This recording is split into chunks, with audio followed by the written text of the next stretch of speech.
This is your News Source Evening Bulletin for today, Monday, the 13th day of January in the year 2020.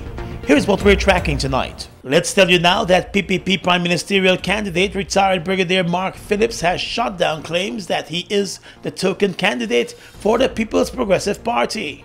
Speaking at a large PPP rally in Albion, Berbice yesterday, Mr. Phillips responded to claims by the APNU-AFC's Joe Harmon that he is the token candidate of the PPP. Phillips told the Sunday afternoon rally that Harmon and his party are running scared of the elections. The coalition is desperate and running scared. One of their leaders, Joe Harmon, referred to me as African or black tokenism on the PPP list. But comrades, Harmon, if you're to follow his reasoning, if taken seriously, he is telling you that all non-Africans on the coalition are mere tokenism. And we don't believe that. The retired Army Chief of Staff said he was asked out of retirement to join the PPP, and that's a decision he made to continue his service to the country after more than 3 decades serving the Guyana Defense Force. Phillips said he is confident of a victory for the PPP at the upcoming elections. They used to call me Super in the GDF. That's my nom de guerre, my war name. So I'm taking back my war name. I am the Super for the PPPC.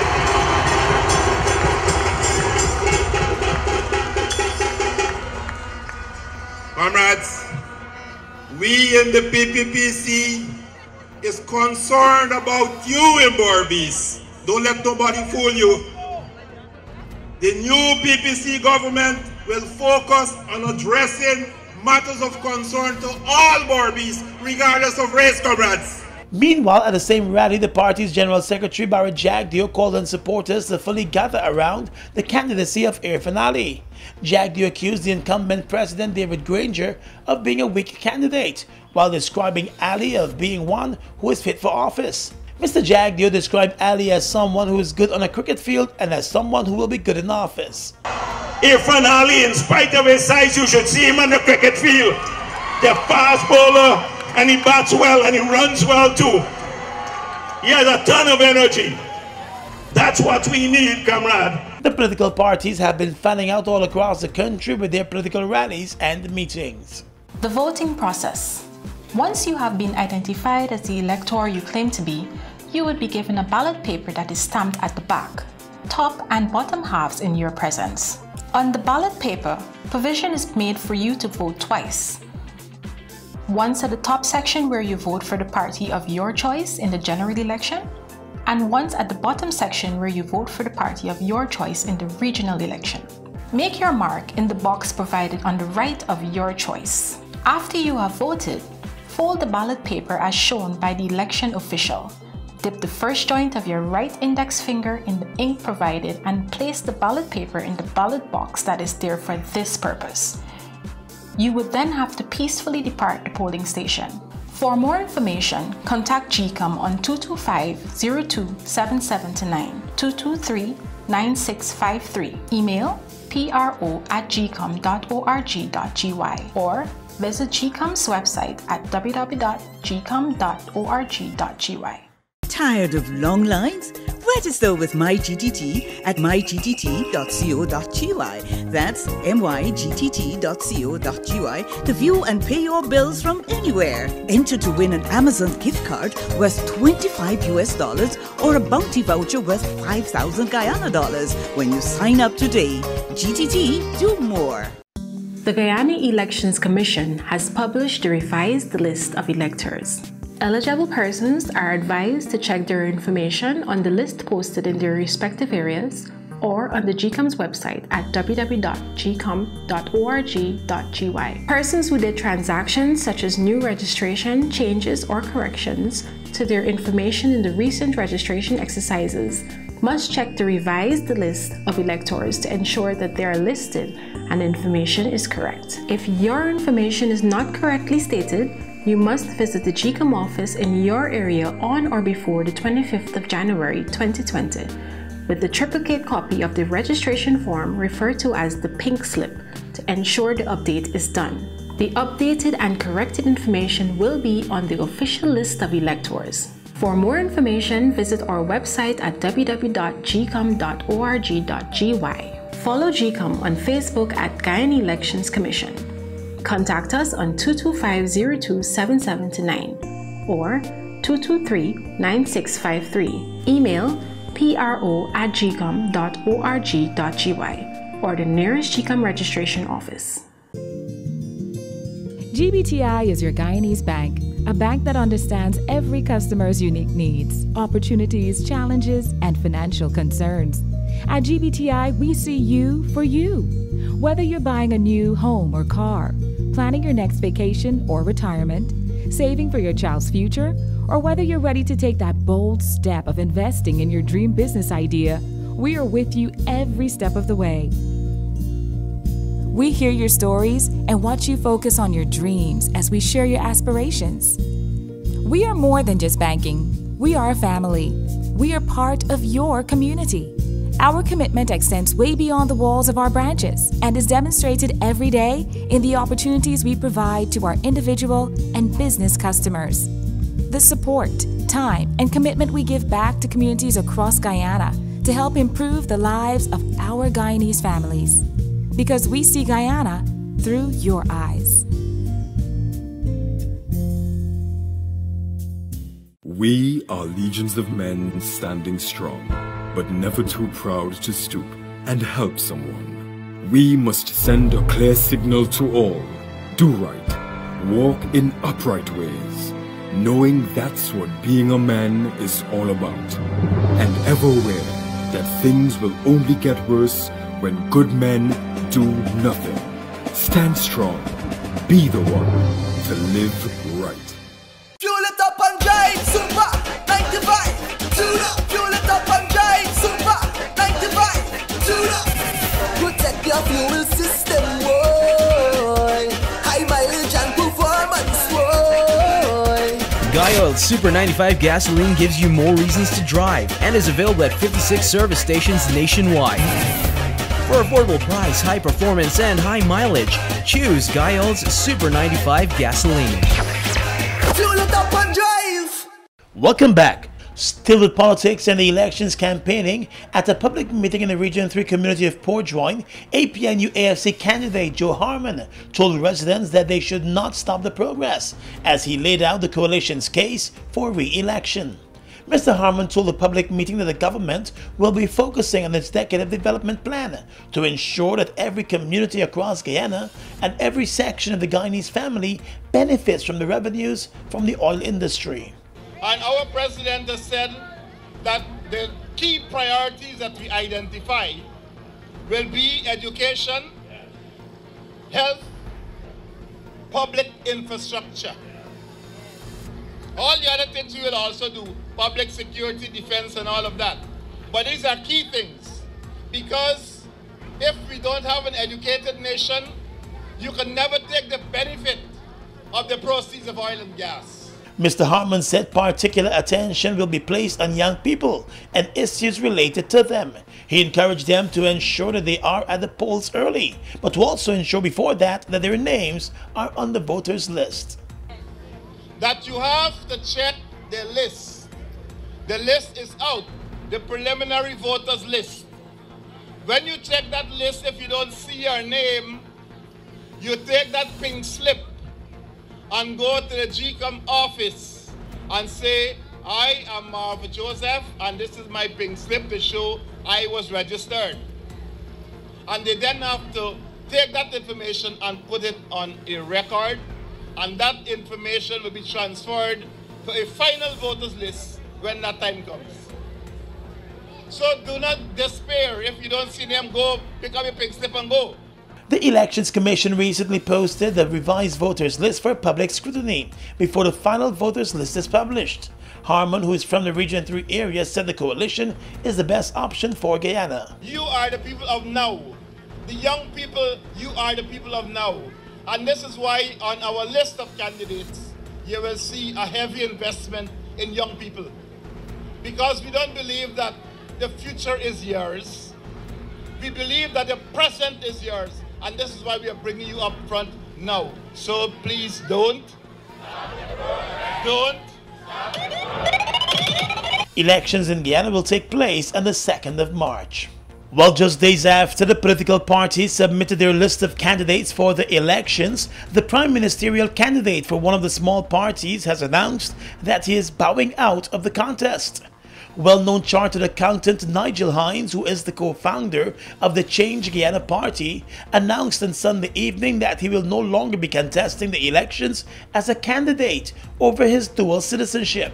In a statement to the media, Hinds admitted that he is the holder of U.S. citizenship and is not in a position to give up that citizenship because of health reasons. Hinds, who for weeks attended press conferences and issued press releases as the prime ministerial candidate for Change Guyana, claims that he has a medical condition that will require treatment in the U.S. He said although he is stepping down as a candidate for the elections, he will continue to work with the Change Guyana team as it forges ahead with its elections campaign. The Constitution of Guyana prohibits holders of dual citizenship from contesting elections for a seat in the Guyana Parliament. Increasing political rhetoric has prompted the Ethnic Relations Commission to issue a strong call for an end to all acts of hostilities during the elections campaign and beyond. In a statement, the ERC reminded that the welfare of the country and its people is in the hands of all, and there is the need for peace during and after the election process. The statement was issued following reports of intimidation and abuse of political activists and supporters in parts of the country. The ERC said it is in receipt of reports involving cases of harassment, the removal of party flags, and prevention of persons from mounting campaign material, as well as reports of social media incitement and attacks on local artists over performing at political events. The ERC also cautioned politicians about the language they use on the campaign trail, saying the need remains to build a more united and harmonious Guyana. Let's tell you now that Prime Minister Moses Nagamutu and Foreign Minister Dr. Karen Cummings are heading to New York for the official handover of the chairmanship of the Group of 77 to Guyana by the United Nations. The event is scheduled for this Wednesday. According to the Foreign Affairs Ministry, Prime Minister Nagamutu will deliver remarks on behalf of Guyana during the ceremony. Additionally, the Prime Minister and the Foreign Minister are to hold bilateral meetings with a number of member states of the Group of 77 at the UN headquarters. During its chairmanship this year, Guyana has offered its commitment to strengthen multilateralism for the benefit of all developing countries. In accordance with its G77 agenda, negotiations and deliberations will be conducted on various issues, including global sustainable development, climate change, and efforts to improve the efficiency and effectiveness of the organization. This year, the G77 will also place emphasis on reinvigorating South-South cooperation to further strengthen developmental efforts of the South and its participation in the global economy. Progress and the trajectory of the group will be reviewed at the annual ministerial meeting as well as at the 3rd South Summit expected to take place in Kampala during mid-April. The summit will be jointly chaired by Guyana and Uganda. The Group of 77 was established back in 1964 by 77 developing country signatories. It has since grown to become the largest intergovernmental organization and presently serves a platform for 134 member states and China to articulate and promote collective economic interests and enhance joint negotiating capacity on all major international economic issues in the UN system. Well, 3 persons, including a juvenile who were caught on camera attacking a motorcyclist and making off with his bike, have been arrested, and today they were dragged before the court to face robbery with violence charges. The 2 adults, who are identified as 27-year-old Jose Bristol and 24-year-old Jamal Prophet, appeared before Magistrate Colonel Isaac Marcus, while the other accused, who was in his early teens, appeared in the juvenile court. The 3 are accused of attacking motorcyclist Michael Cox on the 29th of December while he sat on his parked motorbike on Campbell Avenue and robbing him of his phone, cash, and his motorcycle. The entire incident was captured on CCTV cameras, and police investigators were able to identify and arrest the suspects. The 2 adult suspects were both remanded to jail today, while a teenage accused has been remanded to the Juvenile Detention Center.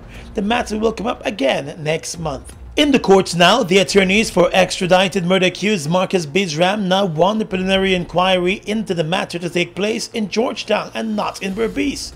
The matter was called before Magistrate Shirley Isaacs Marcus at the Georgetown Magistrates Court today, and it was during that hearing that the attorneys indicated their client's preference for the matter not to be heard in the quarantine area. Attorney Glenn Harmon told the court that his client now wishes for the matter to continue in the Georgetown area. Bisram believes there is bias in the Berbice area, and through his attorneys he indicated that he's uncomfortable with the presiding magistrate in the quarantine area. The matter was transferred to Georgetown after the last magistrate hearing it, Magistrate Alex Moore, was forced to recuse himself after the Office of the Director of Public Prosecutions sought the intervention of the Chancellor. In court today, Magistrate Shirley Isaacs Marcus said she will make a decision on the request this Wednesday. Also in court today, the lawyers for Mr. Bisram requested that they be provided with a copy of the letter that was sent to the Chancellor, requesting Magistrate Alex Moore's removal from hearing the case. The prosecutor said she would have to check with her superiors to ascertain whether such a request ought to be met, since it might have no relevance to the ongoing case. Marcus Bisram was extradited to Guyana from the U.S. a few months ago to face trial related to the murder of carpenter Fayez Narindat, who was badly beaten to death after reportedly turning down advances by Bisram. A number of other persons have been charged in connection with the same murder. Bisram is accused of planning the hit. Across the region is coming up next. The voting process. Once you have been identified as the elector you claim to be, you would be given a ballot paper that is stamped at the back, top and bottom halves in your presence. On the ballot paper, provision is made for you to vote twice. Once at the top section where you vote for the party of your choice in the general election, and once at the bottom section where you vote for the party of your choice in the regional election. Make your mark in the box provided on the right of your choice. After you have voted, fold the ballot paper as shown by the election official. Dip the first joint of your right index finger in the ink provided and place the ballot paper in the ballot box that is there for this purpose. You would then have to peacefully depart the polling station. For more information, contact GCOM on 225-0277-9, 223-9653, email pro@gcom.org.gy, or visit GCOM's website at www.gcom.org.gy. They've made a positive impact on the heavy-duty transportation industry in Guyana since they've arrived. Guyanese are amazed at their power, durability, efficiency, and superior handling capabilities. These are brand new trucks, manufactured in partnership with German, Italian, and French companies. They have a powerful reputation for operating under very adverse Guyanese conditions and come with full after-sales service and spare parts. They're the most sought-after trucks today, with over 500 units in Guyana, and they're available in over 100 countries, including South America and the Caribbean.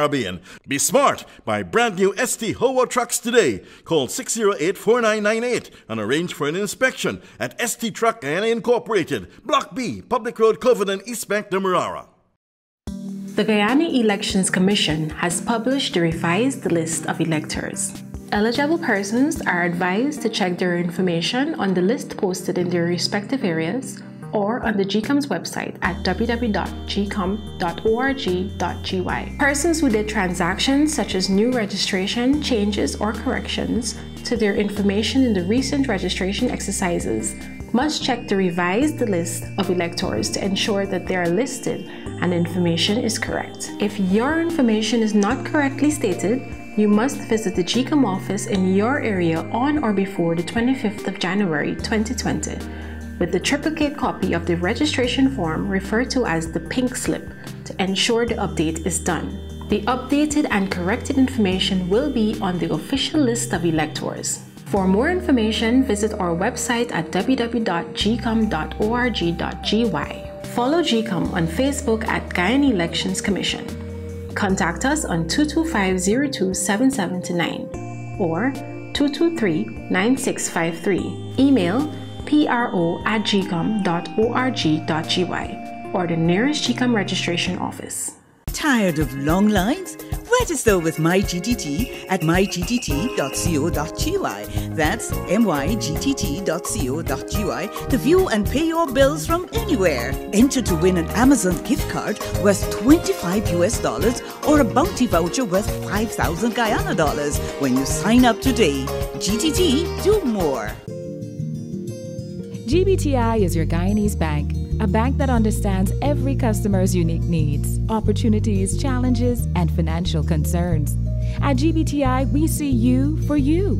Whether you're buying a new home or car, planning your next vacation or retirement, saving for your child's future, or whether you're ready to take that bold step of investing in your dream business idea, we are with you every step of the way. We hear your stories and watch you focus on your dreams as we share your aspirations. We are more than just banking. We are a family. We are part of your community. Our commitment extends way beyond the walls of our branches and is demonstrated every day in the opportunities we provide to our individual and business customers. The support, time, and commitment we give back to communities across Guyana to help improve the lives of our Guyanese families. Because we see Guyana through your eyes. Across the region right now, an earthquake measuring 3.3 on the Richter scale shook parts of Dominica this morning. According to the Trinidad-based University of the West Indies Seismic Research Center, the quake was measured at a depth of 15 kilometers. This is the second quake to hit the island in recent days. Back in January 8, a 5.2 quake took place off the southern coast of Dominica and was felt on several other islands. The United States has imposed more travel restrictions to Cuba, further unraveling the historic accessibility implemented by the previous administration of Barack Obama. The U.S. Department of Transportation has suspended until further notice all public charter flights between the U.S. and Cuban destinations other than Havana's Jose Marti International Airport.